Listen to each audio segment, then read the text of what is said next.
Good morning, student. Unit 2nd, Chapter 11, Liberalization, Privatization and Globalization. ਇਹਦੇ ਵਿੱਚ ਆਪਾਂ ਕਰਨਾ ਹੈ ਲਿਬਰਲਾਈਜੇਸ਼ਨ ਦਾ ਟੌਪਿਕ ਕਿ ਜਿਹੜੀ ਨਵੀਂ ਉਦਯੋਗਿਕ ਨੀਤੀ ਆਈ 1991 ਦੀ, ਠੀਕ ਹੈ, ਉਹਦੇ ਵਿੱਚ ਉਦਾਰੀਕਰਨ ਦਾ ਕੀ ਯੋਗਦਾਨ ਹੈ। ਨਵੀਂ ਆਰਥਿਕ ਨੀਤੀ ਕੀ ਸੀਗੀ? ਨਵੀਂ ਆਰਥਿਕ ਨੀਤੀ ਜੁਲਾਈ 1991 ਵਿੱਚ ਆਈ। ਇਹਦੇ ਵਿੱਚ ਵੱਖ-ਵੱਖ ਨੀਤੀਗਤ ਸਾਧਨ, ਢੰਗ ਅਤੇ ਪਰਿਵਰਤਨ ਸ਼ਾਮਲ ਹਨ। ਇਹੋ ਜਿਹੇ ਪਰਿਵਰਤਨ ਸ਼ਾਮਲ ਹਨ ਜਾਂ ਇਹੋ ਜਿਹੇ ਢੰਗ ਜਿਨ੍ਹਾਂ ਦਾ ਮੁੱਖ ਮੰਤਵ ਕੀ ਹੈ? ਮੰਤਵ ਮੀਨਸ ਉਦੇਸ਼, ਆਬਜੈਕਟਿਵ। ਇਹਨਾਂ ਦਾ ਮੁੱਖ ਮੋਟਿਵ ਕੀ ਹੈ? ਅਰਥ ਵਿਵਸਥਾ ਦੀ ਕੁਸ਼ਲਤਾ ਨੂੰ ਵਧਾਉਣਾ, ਐਫੀਸ਼ੀਐਂਸੀ ਇਨਕਰੀਜ਼ ਕਰਨਾ ਇਕੋਨਮੀ ਦੀ, to improve efficiency of an economy. ਕਿਸੇ ਵੀ ਇਕੋਨਮੀ ਦੀ ਐਫੀਸ਼ੀਐਂਸੀ ਨੂੰ ਇੰਪਰੂਵ ਕਰਨ ਲਈ ਕੋਈ ਵੀ ਇਕਨੋਮਿਕ ਪਾਲਿਸੀ ਬਣਾਈ ਜਾਂਦੀ ਹੈ, ਠੀਕ ਹੈ।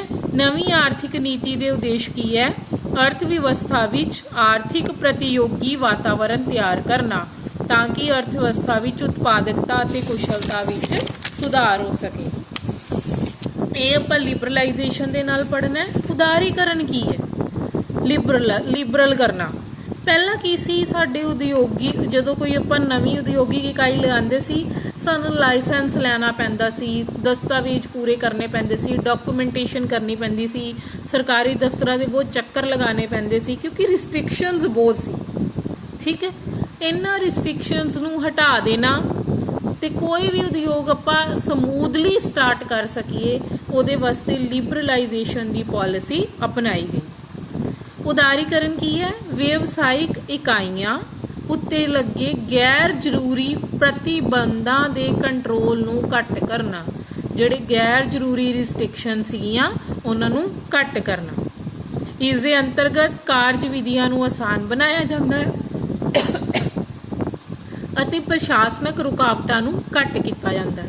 ਜਿਹੜੀਆਂ ਸਾਨੂੰ ਐਡਮਿਨਿਸਟ੍ਰੇਸ਼ਨ ਵੱਲੋਂ ਜੋ ਰੁਕਾਵਟਾਂ ਪੈਦਾ ਹੁੰਦੀਆਂ ਸੀ ਉਹਨਾਂ ਨੂੰ ਘੱਟ ਕੀਤਾ ਜਾਂਦਾ ਹੈ, ਠੀਕ ਹੈ। ਇਹਦੇ ਵਿੱਚ ਕੀ ਕੀਤਾ ਉਹਨਾਂ ਨੇ? ਲਾਇਸੈਂਸਿੰਗ ਨੀਤੀ ਸਹੀ ਕਰਤੀ, ਉਦਾਰ ਕਰਤੀ, ਲਿਬਰਲ ਕਰਤੀ, ਨਿਰਯਾਤ ਆਯਾਤ ਨੀਤੀ ਠੀਕ ਕਰਤੀ, ਵਿਦੇਸ਼ੀ ਵਟਾਂਦਰਾ ਨਿਯੰਤਰਣ MRTP ਇੱਕ ਐਕਟ ਸੀਗਾ ਬੇਟਾ, ਇਹ ਸੀਗਾ ਮੋਨੋਪਲੀਜ਼ ਰਿਸਟ੍ਰਿਕਟਿਵ ਟ੍ਰੇਡ ਪਾਲਿਸੀਜ਼ 1969 ਵਿੱਚ ਬਣਿਆ ਸੀ। ਇਹਦੇ ਵਿੱਚ ਬਹੁਤ ਸਖਤ ਨਿਯਮ ਸੀ ਜਿਨ੍ਹਾਂ ਨੂੰ ਘਟਾ ਦਿੱਤਾ ਗਿਆ, ਸਖਤੀ ਘਟਾ ਦਿੱਤੀ ਗਈ, ਕਹਿਣ ਦਾ ਭਾਵ ਉਦਾਰੀਕਰਨ ਲਈ ਕੀਤੇ ਗਏ ਉਪਾਅ। ਉਦਯੋਗਿਕ ਲਾਇਸੈਂਸ ਵਿੱਚ ਉਦਾਰੀਕਰਨ, ਠੀਕ ਹੈ। ਕਹਿੰਦਾ ਨਵੀਂ ਆਰਥਿਕ ਨੀਤੀ 5 ਉਦਯੋਗਾਂ ਨੂੰ ਛੱਡ ਕੇ ਬਾਕੀ ਸਾਰਿਆਂ ਨੂੰ ਲਾਇਸੈਂਸ ਤੋਂ ਮੁਕਤ ਕਰਤਾ, ਜਿਵੇਂ ਸ਼ਰਾਬ, ਸਿਗਰਟ, ਰੱਖਿਆ ਉਪਕਰਨ, ਉਦਯੋਗਿਕ ਵਿਸਫੋਟਕ, ਖਤਰਨਾਕ ਰਸਾਇਣ। ਇਹਨਾਂ ਨੂੰ ਛੱਡ ਕੇ ਬਾਕੀ ਸਾਰਿਆਂ ਤੇ ਲਾਇਸੈਂਸ ਲੈਣਾ ਖਤਮ ਕਰਤਾ। ਇਹਨਾਂ ਤੇ ਲਾਇਸੈਂਸ ਜ਼ਰੂਰੀ ਹੈ, ਜਿਵੇਂ ਸ਼ਰਾਬ ਦਾ ਠੇਕਾ ਖੋਲ੍ਹਣਾ ਲਾਇਸੈਂਸ ਲੈਣਾ ਜ਼ਰੂਰੀ ਹੈ, ਸਿਗਰਟ, ਰੱਖਿਆ ਉਪਕਰਨ, ਠੀਕ ਹੈ, ਇਹਨਾਂ ਵਾਸਤੇ ਤੁਹਾਨੂੰ ਲਾਇਸੈਂਸ ਚਾਹੀਦਾ, ਬਾਕੀ ਸਾਰਿਆਂ ਲਈ ਖਤਮ ਹੋ ਗਿਆ। ਇੱਕ ਅਧਿਕਾਰੀ ਕਾਨੂੰਨ ਵਿੱਚ ਛੋਟ। ਇੱਕ ਅਧਿਕਾਰੀ, ਮੈਂ ਤੁਹਾਨੂੰ ਪਹਿਲਾਂ ਦੱਸਿਆ, ਮੋਨੋਪਲੀਜ਼ ਰਿਸਟ੍ਰਿਕਟਿਵ ਟ੍ਰੇਡ ਪਾਲਿਸੀਜ਼, ਠੀਕ ਹੈ, ਜਿਹੜੀਆਂ ਮੋਨੋਪਲੀਜ਼ ਨੂੰ ਰਿਸਟ੍ਰਿਕਟ ਕਰਦੀਆਂ, ਉਹ ਟ੍ਰੇਡ ਪਾਲਿਸੀ ਵਿੱਚ ਛੋਟ ਦਿੱਤੀ ਗਈ। ਕਿੱਦਾਂ ਦੀ ਛੋਟ? ਕਹਿੰਦਾ ਪਹਿਲਾਂ ਜਿਹਦੀ ਸੰਪਤੀ ਦਾ ਆਮਦਨ ਕਰ 100 ਕਰੋੜ ਤੋਂ ਵੱਧ ਸੀ ਉਹਨਾਂ ਉੱਤੇ MRTP ਅਧਿਨਿਯਮ ਦੇ ਪ੍ਰਾਵਧਾਨ ਲੱਗਦੇ ਸੀ ਜਿਨ੍ਹਾਂ ਦੀ ਇਨਕਮ ਇੰਨੀ ਸੀ। ਇਸ ਲਈ ਬਹੁਤ ਸਾਰੇ ਪ੍ਰਤੀਬੰਧ ਲਾਗੂ ਹੋਏ। ਨਵੀਂ ਨੀਤੀ 'ਚ ਕੀ ਹੋਇਆ? ਜਿਨ੍ਹਾਂ ਦੀ 100 ਕਰੋੜ ਦੀ ਸੰਪਤੀ ਆਕਾਰ ਦੀ ਸੀਮਾ ਨੂੰ ਰੱਦ ਕਰ ਦਿੱਤਾ ਗਿਆ ਅਤੇ MRTP ਅਧਿਨਿਯਮ ਦੇ ਪ੍ਰਾਵਧਾਨਾਂ ਨੂੰ ਆਸਾਨ ਬਣਾਇਆ ਗਿਆ। ਜਿਹੜੇ ਇਹਦੇ ਵਿੱਚ ਪ੍ਰਾਵਧਾਨ ਬਣਾਏ ਗਏ ਸੀ ਉਹਨਾਂ ਨੂੰ ਈਜ਼ੀ ਕਰ ਦਿੱਤਾ ਗਿਆ। Freedom for expansion and production to industry. ਹੁਣ ਫਰੀडम ਕਾਹਦੀ ਦਿੱਤੀ ਗਈ?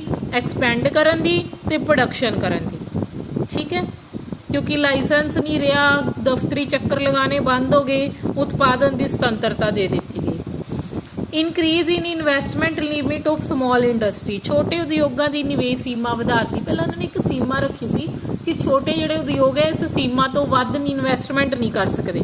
ਪਹਿਲਾਂ 5 ਕਰੋੜ ਸੀਮਾ ਨੂੰ ਵਧਾ ਕੇ 5 ਕਰੋੜ ਕਰ ਦਿੱਤਾ ਗਿਆ। ਬਹੁਤ ਛੋਟੇ ਜਾਂ ਸੂਖਮ ਦੀ ਨਿਵੇਸ਼ ਦੀ ਸੀਮਾ ਨੂੰ ਵਧਾ ਕੇ 25 ਲੱਖ ਕਰ ਦਿੱਤਾ ਗਿਆ, ਮਤਲਬ ਸੀਮਾਵਾਂ ਵਧਾ ਦਿੱਤੀਆਂ।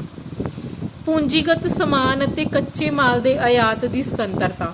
ਹੁਣ ਅਸੀਂ ਕਿਸੇ ਵੀ ਕੰਟਰੀ ਦੇ ਵਿੱਚੋਂ ਕੈਪੀਟਲ ਗੁੱਡਸ ਤੇ ਰॉ ਮਟੀਰੀਅਲ ਨੂੰ ਇੰਪੋਰਟ ਕਰ ਸਕਦੇ ਹਾਂ। ਜਿੱਥੋਂ ਸਾਨੂੰ ਲੱਗਦਾ ਹੈ ਕਿ कि सानू रॉ मटीरीयल सस्ता मिलता साडे उद्योगां लई, असीं उस कंट्री तो इंपोर्ट मतलब परचेज कर सकते हैं। फ्रीडम टू इंपोर्ट टैक्नोलॉजी, जे किसी कंट्री विच कोई टैक्नोलॉजी डिवेलप हो गई है तो आप उस कंट्री कोलों वो टैक्नोलॉजी भी इंपोर्ट कर सकते हैं।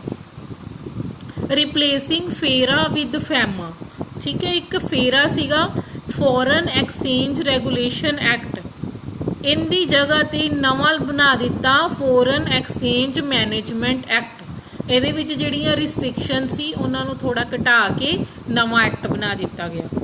Liberalization of export and import transaction, ਕਹਿੰਦਾ ਨਿਰਯਾਤ ਅਤੇ ਆਯਾਤ ਵਿਵਹਾਰਾਂ ਦਾ ਉਦਾਰੀਕਰਨ, ਮਤਲਬ ਜਿੰਨਾ ਅਸੀਂ ਐਕਸਪੋਰਟ ਕਰਦੇ ਹਾਂ ਜਾਂ ਇੰਪੋਰਟ ਕਰਦੇ ਹਾਂ ਹੈ ਨਾ, ਉਹਦੇ ਵਿੱਚ ਲਿਬਰਲ ਕਰਤਾ। ਪਹਿਲਾਂ ਕੀ ਹੁੰਦਾ ਸੀ, ਜੇ ਆਪਾਂ ਕਿਸੇ ਕੰਟਰੀ ਤੋਂ ਇੰਪੋਰਟ ਕਰਦੇ ਹਾਂ ਬਹੁਤ ਜ਼ਿਆਦਾ ਟੈਕਸ ਲਗਾ ਦਿੱਤਾ ਜਾਂਦਾ ਸੀ ਤਾਂ ਕਿ ਉਹ ਕੰਟਰੀ ਦੀ ਚੀਜ਼ ਸਾਡੇ ਦੇਸ਼ ਵਿੱਚ ਆ ਕੇ ਮਹਿੰਗੀ ਵਿਕੇ ਤਾਂ ਵਿਕੇ ਹੀ ਨਾ।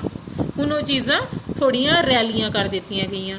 ਲਿਬਰਲਾਈਜੇਸ਼ਨ ਇਨ ਟੈਕਸੇਸ਼ਨ ਪਾਲਿਸੀ ਵਿੱਚ ਲਿਬਰਲ ਕਰ ਦਿੱਤਾ।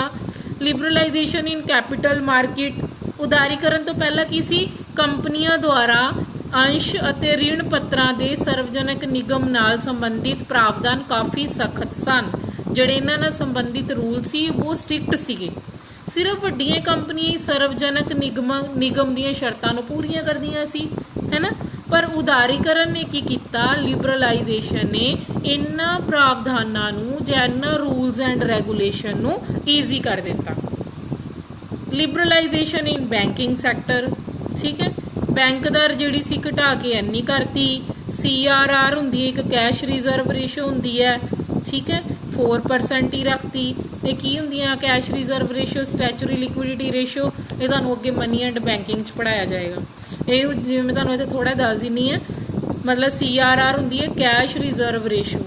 जिवें एक बैंक कोल मान लो 100 करोड़ है, ठीक है, SBI कोल 100 करोड़ रुपया, इन्हें घट्टो घट्ट 4% पैसा अपने कोल कैश जरूर रखना है अपने कोल जां RBI कोल, ठीक है, तो 96 करोड़ का ही लोन करना है।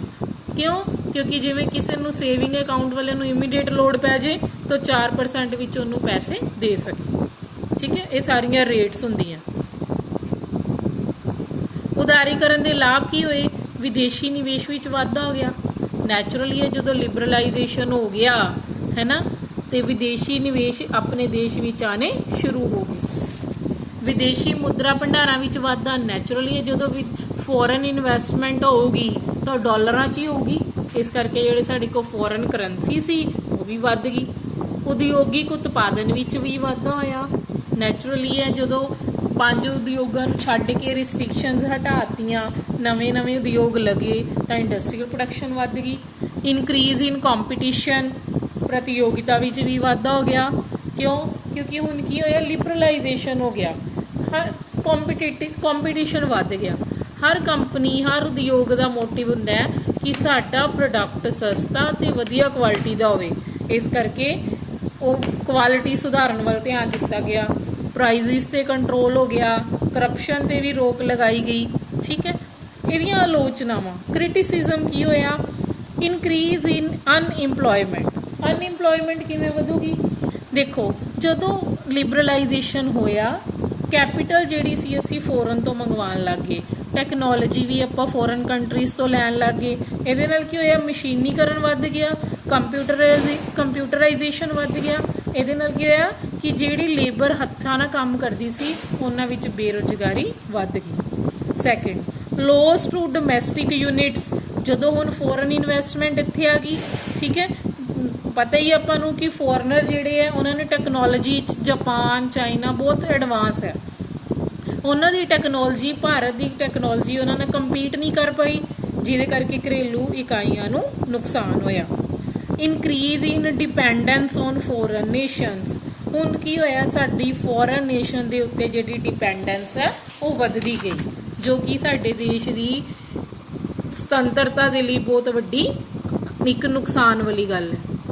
अनबैलेंस्ड डिवेलपमेंट, अनबैलेंस तो होना ही सी, बहुराष्ट्रीय कंपनियां आ गईयां, अमीर वर्ग आ गया, जिहदे नाल कि जिहड़े छोटे छोटे दुकानदार सी उन्हां दीयां वस्तुआं उन्हां नाल कंपीट नहीं कर पाईयां, जिहदे नाल जिहड़ा विकास सी वो असंतुलित हो गया। इनक्रीज इन रीजनल इंबैलेंसेस, ਵਿਦੇਸ਼ੀ ਕੰਪਨੀਆਂ ਤੇ ਨਿੱਜੀ ਖੇਤਰ ਦੀਆਂ ਕੰਪਨੀਆਂ ਨੇ ਵਿਵਸਾਇਕ ਇਕਾਈਆਂ ਉन्नत ਖੇਤਰ ਵਿੱਚ ਹੀ ਲਗਾਤੀਆਂ। ਜਿਹੜੀਆਂ ਵਿਦੇਸ਼ੀ ਕੰਪਨੀਆਂ ਆਈਆਂ ਨਾ, ਉਹ ਦੇਖੋ ਨਾ, ਹੁਣ ਜਿਹੜਾ ਫੋਰਨ ਇਨਵੈਸਟਰ ਆਊਗਾ ਉਹਨੇ ਤਾਂ ਇਹ ਦੇਖਣਾ ਹੈ ਕਿ ਕਿਹੜੀ ਇੰਡਸਟਰੀ ਚੱਲ ਰਹੀ ਹੈ, ਕਿਹੜਾ ਉਹਦੇ ਕੋਲ ਟਰਾਂਸਪੋਰਟੇਸ਼ਨ ਈਜ਼ੀਲੀ ਮਿਲ ਰਿਹਾ ਹੈ, ਰॉ ਮਟੀਰੀਅਲ ਈਜ਼ੀਲੀ ਮਿਲ ਰਿਹਾ, ਉਹਨੇ ਉੱਥੇ ਇਨਵੈਸਟਮੈਂਟ ਕਰਤੀ। ਉਹਨੇ ਇਹ ਨਹੀਂ ਦੇਖਿਆ ਕਿ ਕਿਹੜੀ ਜਗ੍ਹਾ ਤੇ ਇਨਵੈਸਟਮੈਂਟ ਬਿਲਕੁਲ ਹੀ ਨਹੀਂ ਹੋਈ, ਉੱਧਰ ਧਿਆਨ ਦਿੱਤਾ ਜਾਵੇ। ਠੀਕ ਹੈ, ਇਹ ਤਾਂ ਆਪਣੀ ਕੰਟਰੀ ਵਾਲੇ ਤਾਂ ਫਿਰ ਵੀ ਸੋਚ ਲੂਗੇ, ਫੋਰਨਰਸ ਨੇ ਥੋੜਾ ਸੋਚਣਾ, ਉਹਨਾਂ ਨੂੰ ਤਾਂ ਆਪਣੇ ਪ੍ਰੋਫਿਟ ਨਾਲ ਮਤਲਬ ਹੈ, ਜਿਹਦੇ ਨਾਲ ਕੀ ਹੋਇਆ, ਸਾਡੇ ਰੀਜਨਲ ਇੰਬੈਲੈਂਸਿਸ ਹੋਰ ਵੱਧ ਗਏ। ਠੀਕ ਹੈ, ਇਹ ਤੁਹਾਡਾ ਸੀ ਉਦਾਰੀਕਰਨ ਵਾਲਾ ਕੁਐਸਚਨ। ਇਹ 1991 ਦੀ ਨੀਤੀ ਨਾਲ ਜੋੜ ਕੇ ਇਹ ਕੁਐਸਚਨ ਤੁਹਾਡਾ ਲੌਂਗ ਕੁਐਸਚਨ ਕੰਪਲੀਟ ਹੋ ਗਿਆ। ਇਹਦੇ ਹੈਡਿੰਗ ਅੱਛੀ ਤਰ੍ਹਾਂ ਲਰਨ ਕਰਕੇ ਨੋਟਸ ਬਣਾ ਕੇ ਸੈਂਡ ਕਰਿਆ ਕਰੋ ਗਰੁੱਪ 'ਚ।